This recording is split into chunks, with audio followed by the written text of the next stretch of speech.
Ni ma, yn y shed. Uned5, ti'n edrych marathons o gwbl? Na, mae'n henglin i'n dodgy, ond nes i wneud reit da fyna, do. Do, nes i dda iawn fyna. Right, amser i chwarae'n gêm geiriol ni, sy'n gweud Dicsiwn Harry. Beth yw Dicsiwn Harry?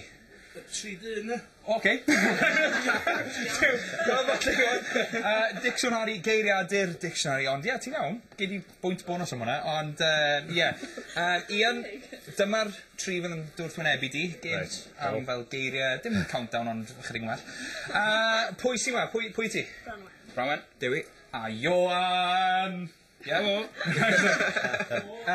Ian, ti'n berson cystadleuol? Ydw, gallu bod. Oce, ta. Chi'n cystadleuol?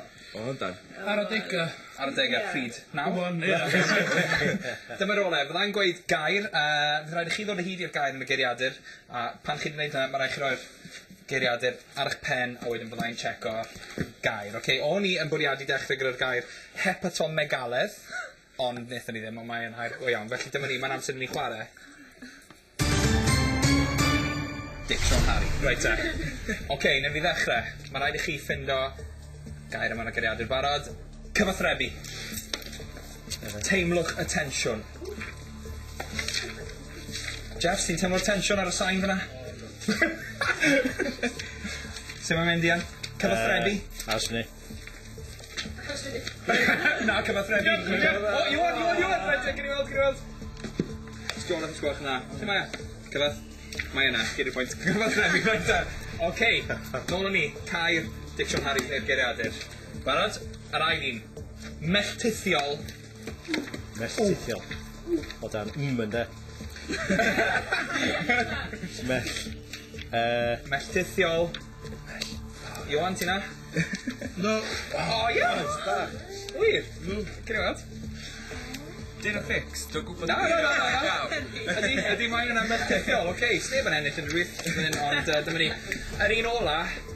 Mae rai fi gael hwn, achos dwi'n gwybod sut mae teimlo cael gwath ar dy ben. Oce, yr un ola. Carffosiaeth. O, carffosiaeth. Dwi'n gwylio digon o'n. Carth. Ioan yn erbyn Ian. Ian yn erbyn Ioan. Oce. Carffosiaeth. Ti'n ffindo? Na, dwi'n gwybod. Carth. O, sa'n colli eto yna.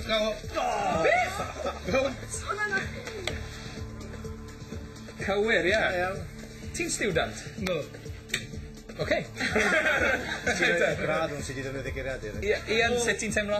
Gutted. Gutted? But sick as a parrot. Oce, te. Gave it two hands. Take it day at a time. Oce, felly dyna ni llonchiadau i chi'ch tri, ond diolch yn fawr iawn i Ian Gwynhywys!